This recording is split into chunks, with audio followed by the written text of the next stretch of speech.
اسے ہر عورت کے اندر اپنی ماں کا چہرہ نظر آتا تھا، دھوکے باز، خود غرض اور بد کردار۔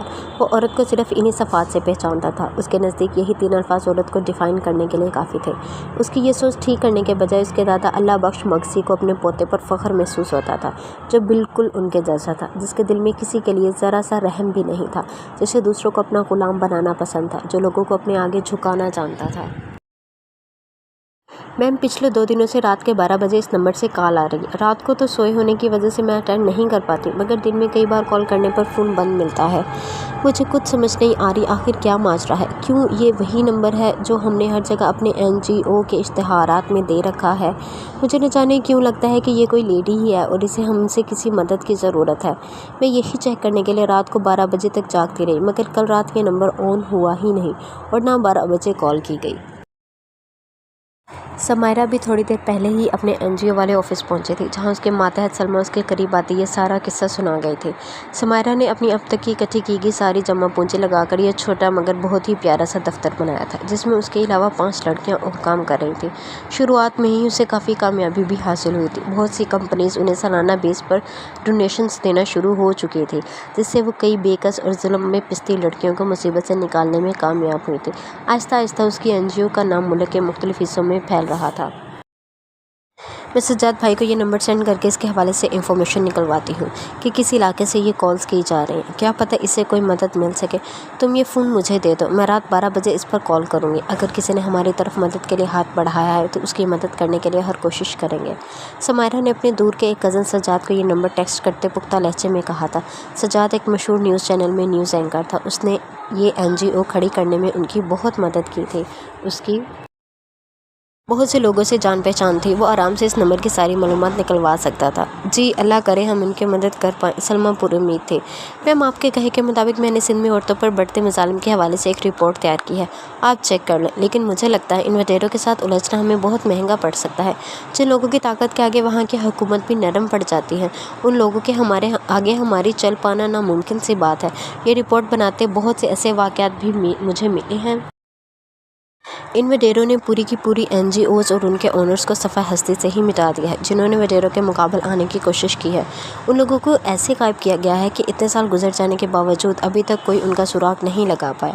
ہماری NGO تو ان کے مقابلے میں کچھ بھی نہیں ہے اور نہ ہی ابھی ہمارے ہاتھ میں اتنی پاور ہے کہ ان لوگوں کا مقابلہ کر سکے۔ سلمیٰ نے اپنی تیار کی گئی رپورٹ سمائرہ کی جانب بڑھاتے اسے ان وڈیروں کے معاملوں میں پڑنے سے باز رکھنا چاہتا، یہ جانتے ہوئے بھی کہ اس کی سربری میڈم جس بات کی ٹھان لیتی تھی وہ کر کے ہی رہتی تھی۔ اگر لڑنے سے پہلے ہی ہارنے والا حوصلہ رکھیں گے تو منزل تک پہنچنا ناممکن سی بات ہے۔ وہ وڈیرے ہیں، کوئی خدا نہیں ہے جن کا مقابلہ نہیں کیا جا سکتا۔ ہم اگر یہی سوچ رکھیں گے تو آج کل کے اس ترقی یافتہ دور میں بھی ظلم کی بھٹی میں پستی ان معصوم اور بے گناہ عورتوں کو نہیں بچا پائیں گے جو ان 4 دیواریوں میں قید کسی مسیحا کی تلاش میں ہیں۔ میں ان کی وہی مسیحا بننا چاہتی ہوں، ان مزاروں کی آواز بننا چاہتی ہوں جن کی زمینیں چند پیسوں کے قرضے کے عوض ان وڈیروں کے قبضے میں ہیں، جو آزاد پیدا ہونے کے باوجود ان انا پرست اور خود کو زمین خدا تصور کرنے والے وڈیروں جگیرداروں کی غلامی کرنے پر مجبور ہیں۔ زیادہ سے زیادہ کیا ہوگا، ایسے کرنے پر وہ مجھے مروا دیں گے یا پھر باقی سب کی طرح اپنی حویلیوں میں قید کر لیں گے۔ میں اس سب کے لیے بالکل تیار ہوں، مگر اب میں پیچھے نہیں ہٹوں گی۔ سجاد بھائی اس سب میں میرا ساتھ دینے کا وعدہ کر چکے ہیں۔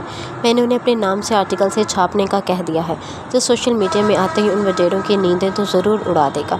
سمائرہ نے جس مقصد کے لیے یہ NGO شروع کی تھی وہ اب آہستہ آہستہ اس کی جانب رواں دواں تھی۔ میں بھی اس نیک کام میں آپ کے ساتھ ہوں، اللہ آپ کا حامی و ناصر ہو۔ سلمیٰ نے عقیدت بھری نگاہوں سے سمائرہ کی جانب دیکھتے کہا تھا۔ یہ چھوٹی سی لڑکی اس کی مسیحا تھی۔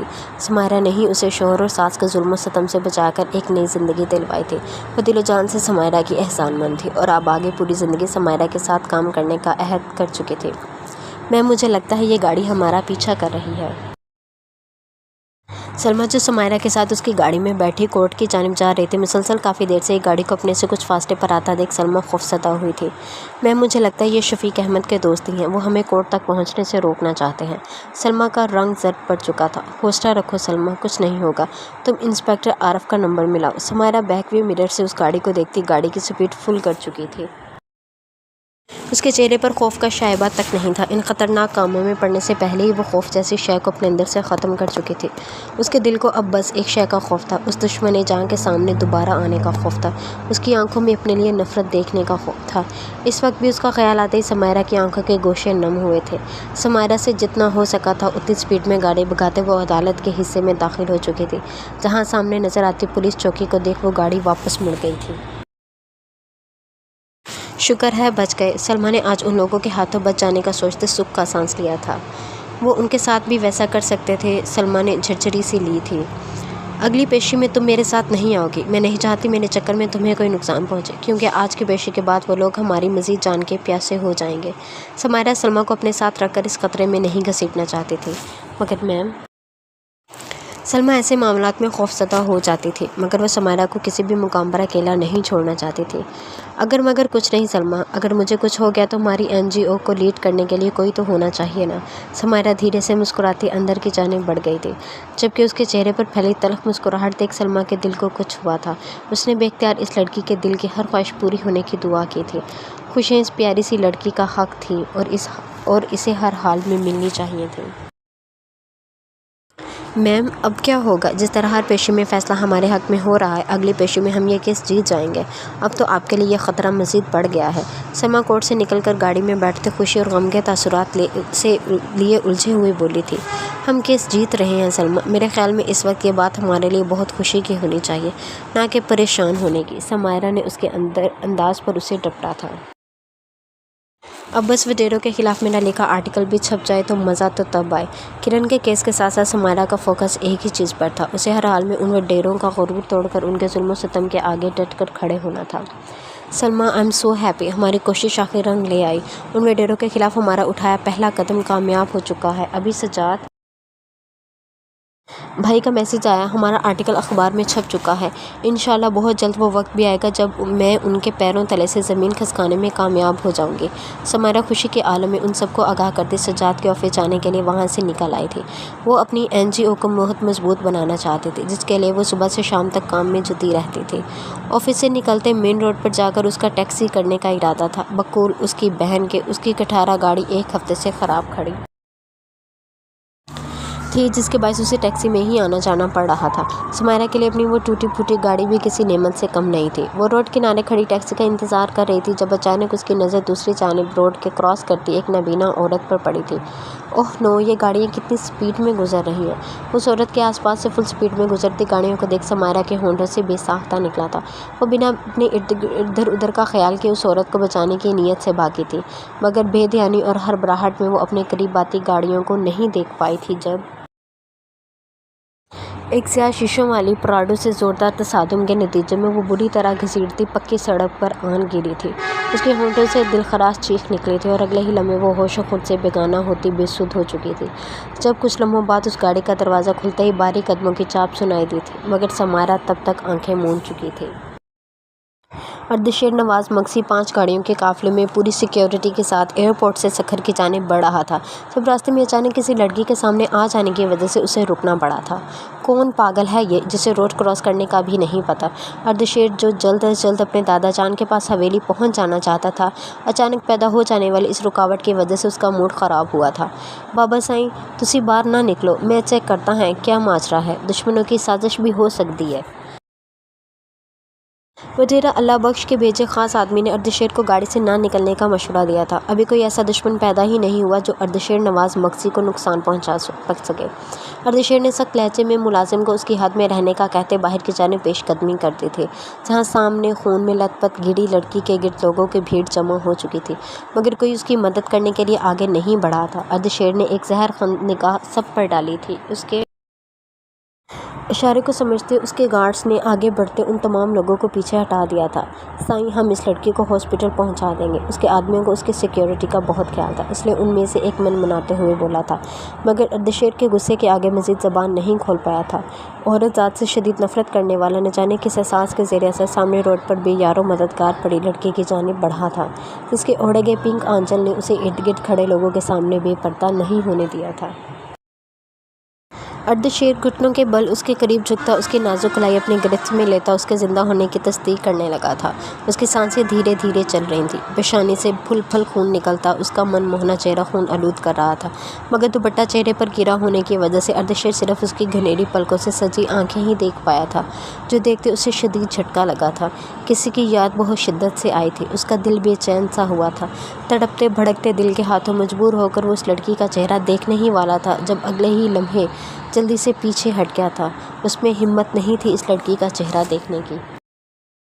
یہ زندہ ہے، اسے ہاسپٹل لے کر جانا ہوگا۔ اردشیر نے پلٹ کر اپنے گارڈز کی جانب دیکھا تھا تو اس کے حکم کی تعمیل کرتے فوراً آگے بڑھے تھے، مگر ان کے قریب آنے سے پہلے ہی اردشیر سمائرہ کو گود میں اٹھاتے گاڑی کی جانب بڑھ گیا تھا۔ اگر یہ وہی لڑکی تھی جو اس کا دل کہہ رہا تھا تو وہ اس پر کسی کا سایہ بھی نہیں پڑنے دینا چاہتا تھا، بلکہ اگر وہ نہیں بھی تھی تو اس سے ملتی جلتی لڑکی بھی اردشیر مکسی کے لیے اتنے تعظیم کا باعث تھی ہی صحیح۔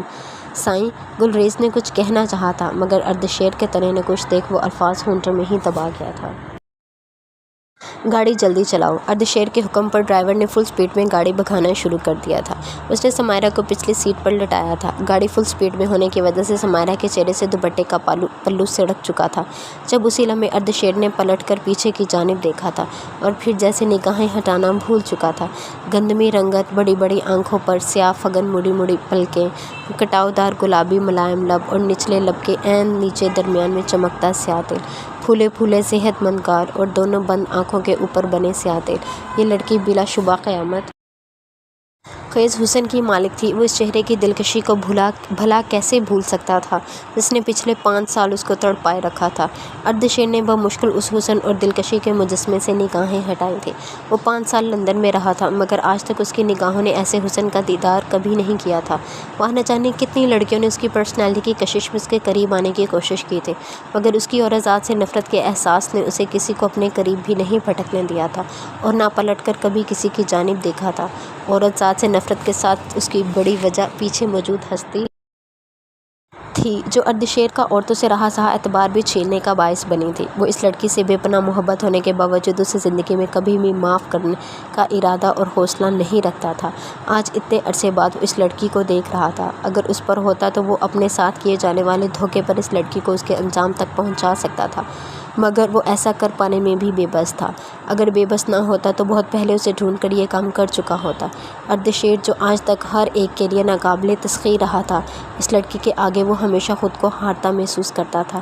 اسے لگا تھا 5 سال گزر جانے کے بعد وہ سمائرہ کاظمی اور اس کا دیا گیا زخم فراموش کر چکا ہوگا، مگر آج ایک بار پھر اسے سامنے دیکھ اس کا دل کا زخم بہت بری طرح سے اکھڑ چکا تھا۔ یہ پچھلے 5 سال اس نے خود سے اسی بات پر الجھتے گزار دیا تھے کہ وہ تو عورت ذات سے نفرت کرتا تھا، پھر اس لڑکی کے مقابل آتے وہ کمزور پڑ جاتا تھا۔ ایسی کون سی کشش رکھتی تھی یہ لڑکی جو اسے سمائرہ کاظمی کے سامنے ظالم اور جابر وڈیرہ اردشیر نواز مکسی نہیں بنے رہنے دیتی تھی؟ اردشیر نے دل کی لاکھ خواہش پر بھی مڑ کر سمائرہ کی جانب نہیں دیکھا تھا۔ وہ خود کو اس لڑکی سے نفرت کرنے پر تو مجبور نہیں کر پایا تھا، مگر اب محبت کو بھی زندہ نہیں رکھنا چاہتا تھا۔ For God sake Ardeshir Nawaz Maksi, تم اپنے قبیلے کے ہونے والے سربراہ ہو، تمہارا نفس اتنا کمزور نہیں ہو سکتا کہ ایک عام سی لڑکی کے حسن کا شکاری بن جاؤ۔ بہت کھا لیا دھوکھائی ساحرہ سے، اب اور نہیں۔ اردشیر نے اپنے آپ کو ہی بری طرح سرزنش کرتے پوری طرح سے اپنا رخ سمائرہ کی جانب سے موڑ لیا تھا، اور اگلے کچھ لمحوں میں وہ سمائرہ کو ہاسپٹل میں ایڈمٹ کروا کر ڈاکٹر کو اس کے علاج کی پوری طرح ہدایت کر کے اس کی پیشگی کا بل پے کرتا وہاں سے نکل آیا تھا۔ اسے اب زندگی میں کبھی کسی عورت کے سامنے کمزور نہیں پڑنا تھا۔ یہ لڑکی اس کے لیے خطرناک ثابت ہو سکتی تھی، اس لیے اردشیر خود ہی اس سے دور ہو گیا تھا۔ دل زخموں سے چور ہو چکا تھا، مگر محبت پر انا کا پرندہ حاوی ہوتا اسے پوری طرح اپنے پروں میں چھپا گیا تھا۔ میم، آپ ٹھیک ہیں؟ آپ کو زیادہ درد تو نہیں ہو رہا؟ سمائرہ نے دکھتے سر کے ساتھ بمشکل آنکھیں کھولی تھیں۔ اسے اپنے پورے وجود میں درد سے ٹھیسیں اٹھتی محسوس ہوئی تھیں۔ میں کہاں ہوں؟ سمائرہ کا دماغ کچھ لمحوں کے لیے بالکل بلینک ہو چکا تھا۔ آپ کا ایکسیڈنٹ ہوا تھا، آپ بے ہوش ہو گئی تھی۔ خدا بھلا کرے ان لوگوں کا جو آپ کو بروقت ہاسپٹل پہنچا گئے اور آپ کی جان بچ گئی۔ سمائرہ کے موبائل کے کال لاگ میں آخری نمبر سلمیٰ کا ہی تھا۔ ڈاکٹرز نے اسی نمبر پر رابطہ کر کے فوری طور پر اسے بلوا لیا تھا۔ سلمیٰ نے عقل مندی کا ثبوت دیتے سمائرہ کے پیرنٹس کو اس بارے میں بتا کر پریشان نہیں کیا تھا۔ سلمیٰ کی بات کے ساتھ ہی سمائرہ کے حواس بیدار ہونے لگے تھے۔ اسے یاد آیا تھا کہ وہ اس نابینا عورت کو بچانے کے لیے آگے بڑھتی اپنا ایکسیڈنٹ کروا بیٹھی تھی، مگر اس کا ایکسیڈنٹ ہوا کس گاڑی کے ساتھ تھا اور اسے ہاسپٹل تک پہنچانے میں اس کی مدد کس نے کی تھی؟ وہ لوگ کہاں ہیں جن کی گاڑی کے ساتھ میرا ایکسیڈنٹ ہوا تھا؟ سمائرہ نے اپنے درد پر قابو پاتے پاس کھڑی نرس کو مخاطب کیا تھا۔ جی وہ تو آپ کو یہاں چھوڑ کر فوراً نکل گئے تھے، شاید عجلت میں تھے، مگر انہوں نے آپ کا سارا بل پے کر دیا تھا۔ وہ صاحب جی بہت ہی اچھے اور کیئرنگ لگے، ورنہ آج کل بھلا کون اتنا خیال کرتا ہے، ایکسیڈنٹ کر کے پکڑے جانے کے خوف سے اگلے کو سڑک پر ہی مرنے کے لیے چھوڑ جاتے ہیں۔ نرس نے اس کے ایک سوال کا اپنی معلومات کے مطابق کافی تفصیلی جواب دیا تھا، جس کے بعد سمائرہ نے مزید کوئی بات نہیں پوچھی تھی۔ اس کے سر میں بہت درد تھا۔ گھر میں کال کر کے بتا دو کہ آج آفس میں کام زیادہ ہے، میں شاید آج گھر نہ آ سکوں۔ سمائرہ کی ہدایت پر سلمیٰ سر ہلاتے باہر نکل گئی تھی۔ سنیں، کیا آپ مجھے پتہ کر کے بتا سکتے ہیں کہ جس کی گاڑی سے میری ٹکر ہوئی تھی اور جو مجھے یہاں تک لائے وہ کون تھے، ان کا نام کیا تھا؟ سمائرہ نے حواس کھوتے ایک نام سنا تھا۔ وہ بس یہی تصدیق کرنا چاہتی تھی کہ جو اس نے سنا تھا وہ ویسا تھا بھی یا نہیں۔ ابھی پتہ کر کے لا دیتی ہوں، اس میں کون سی بڑی بات ہے؟ نرس اسباب پہ سر ہلاتی وہاں سے نکل گئی تھی۔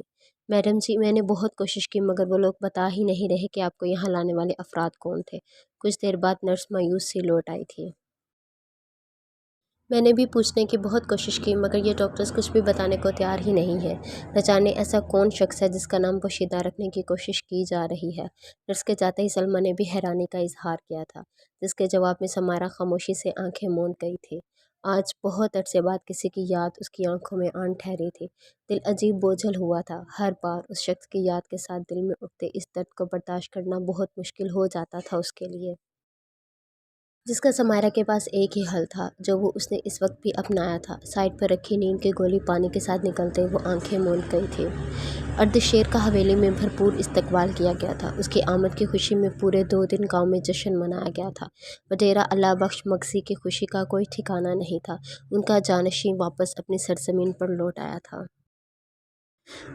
انہیں بس ایک بات کا ہی ڈر تھا کہ کہیں اردشیر کی عورتوں سے نفرت کم نہ ہو گئی ہو، مگر اسے ابھی تک اسی روپ میں دیکھ وہ بے پناہ خوش تھے۔ اس کا رکھ رکھاؤ اور رعب و دبدبا دیکھ وہ کئی بار اس کی نظر اتار چکے تھے۔ آج اردشیر کی آمد کے 2 دن بعد جشن کے طور پر ایک بہت بڑی محفل رکھی گئی تھی، جس میں ارد گرد کے 50 گاؤں کے وڈیروں کو مدعو کیا گیا تھا۔ وہ سب لوگ اپنے قبیلے کے نئے سربراہ سے ملنے کے بہت خواہش مند تھے۔